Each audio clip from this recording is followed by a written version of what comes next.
Hello students.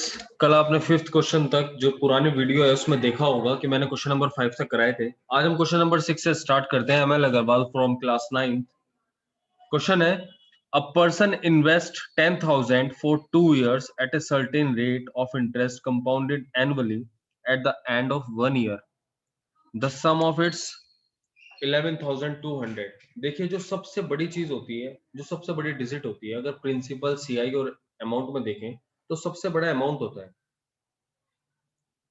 और इसने amount दे रखा है 11,200 रुपीज का। प्रिंसिपल दे रखा है 10,000 का। और सबसे छोटा होता है सीआई और एसआई। ठीक है, अब आपको क्या निकालना है? इंटरेस्ट रेट निकालना है। लेकिन किस चीज में क्या क्या चीज नहीं दे रखी है? प्रिंसिपल दे रखा है, अमाउंट दे रखा है, रेट निकालना है। ठीक है, और टाइम दे रखा है उसने at the end of 1 year the sum. तो सबसे पहले आपको रेट निकालना है। सीआई निकाल लीजिए, इंटरेस्ट फॉर फर्स्ट ईयर के लिए, अमाउंट माइनस प्रिंसिपल, यानी कि 11,200 माइनस 10,000,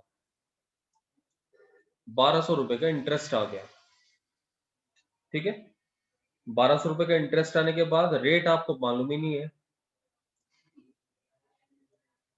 अब रेट का फॉर्मूला निकालना है। जैसे आपने पढ़ा होगा, किसी भी चीज का फॉर्मूला निकालने के 100 into C I P into T. जो चीज नहीं पता होती वो बाहर रख देते हैं।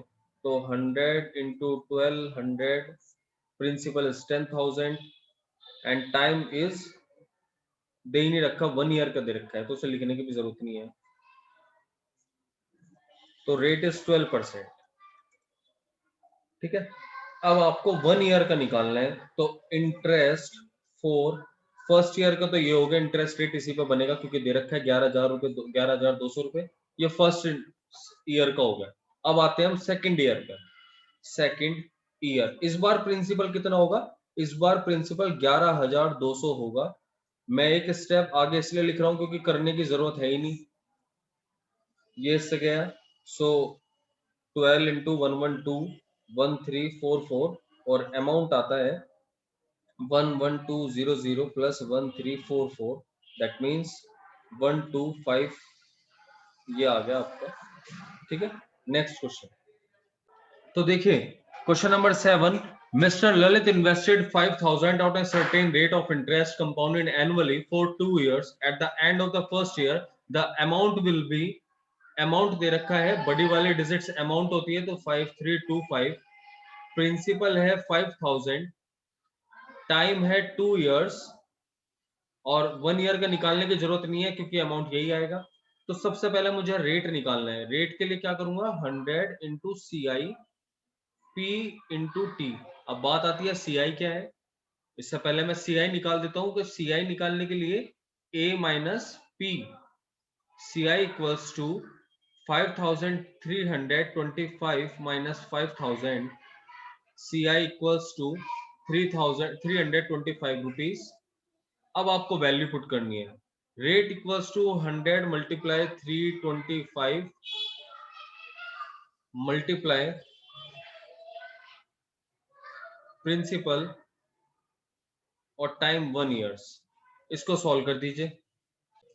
सॉल्व करके रेट आएगा 6.5%। ठीक है, अब interest for second year, first year में तो इंटरेस्ट यही आएगा, अमाउंट यही बनेगा।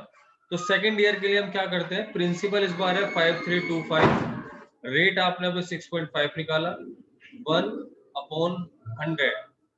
जब आप इसको सॉल्व करते हैं तो आंसर आता है 346.125, और अब अमाउंट आपका बनेगा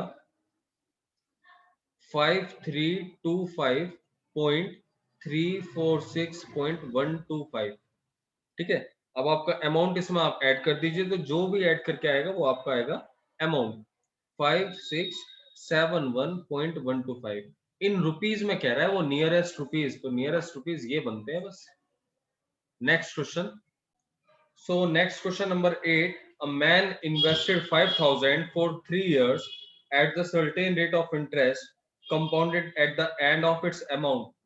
प्रिंसिपल दे रखा है 5,000 रुपये, और अमाउंट दे रखा है 5,600 रुपए। तो सबसे पहले मैं क्या निकालता हूँ, सीआई निकालता हूँ। सीआई के लिए क्या करूंगा, अमाउंट में से प्रिंसिपल माइनस कर दूंगा तो सीआई आ जाएगा मेरा 600 रुपए का। ये तो कंप्लीट हो गया। अब पूरा क्वेश्चन जब आप पढ़ रहे हैं तो उसमें रेट कहीं नहीं दे रखा है, तो रेट निकालने के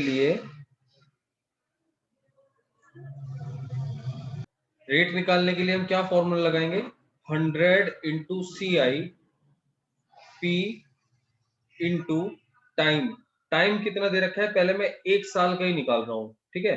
तो 1 साल के लिए निकालने के लिए मुझे 1 लिखने की जरूरत नहीं है, लिखना चाहें आप लिख सकते हैं। तो रेट आ गया 12%।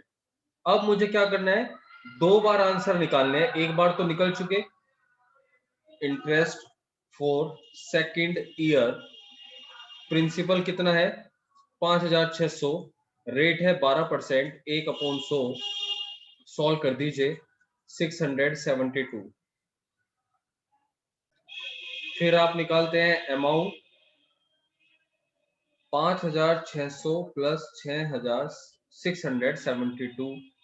जो अब आप इनको प्लस करेंगे तो आएगा तो अमाउंट, लेकिन नेक्स्ट टाइम में वो क्या लिखा जाएगा, वो लिखा जाएगा प्रिंसिपल, यानी कि 6272 मल्टीप्लाई 12 इंटू 1/100।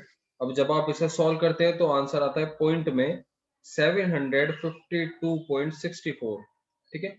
और अब जो लास्ट अमाउंट निकालना है वो आप इनको प्लस कर दीजिए, 6272 प्लस 752.64, प्लस करने के बाद अब लास्ट आपका अमाउंट आ जाएगा 7024.64। Next question. So question number 9, find the amount and the CI on 2,000 at 10% per annum for 2.5 years, यानी कि 2.5 साल। अब ये जो 2.5 years है, ये जब मैं अभी क्वेश्चन सोल्व करूंगा तो आप ध्यान से देखना, जो मैं ये 6 महीने यानी कि आधा साल जो है उसके लिए क्या चेंजेस आते हैं, आधे साल के लिए क्या चेंजेस होते हैं, वो क्वेश्चन आप कंप्लीट देखिए। सबसे पहले मैं इंटरेस्ट फॉर फर्स्ट ईयर निकालता हूं।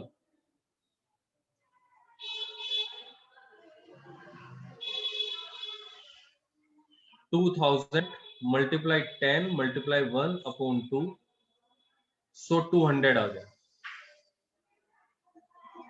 अब अमाउंट आता है कितना, 2200। अब नेक्स्ट ईयर पे आते हैं, interest for second year 2200 multiply 10 multiply 1/100, और इस बार आता है 220 रुपीज, ये इंटरेस्ट आ गया। फिर अमाउंट कितना बनता है, 2200 प्लस 220। अब अमाउंट आता है कितना, 2420। अब हम आते हैं, 2 साल मेरे कंप्लीट हो गए, अब मैं आता हूँ 2.5 साल पे, यानी कि आधे साल पे। अब आधे साल में जब मैं पूरे साल का ब्याज 10% पर एनम का मतलब पूरे साल का देता हूँ 10%, तो 6 महीने को तो आधा दूंगा। So interest for half year. अब इस बार मैं इंटरेस्ट कितना दूंगा, पूरे साल का 10% देता तो 6 महीने का आधा दूंगा। और अब इसे सॉल्व कर दीजिए, 2 times 121 and the amount is 2420 plus 121, ये आपका अमाउंट आ गया।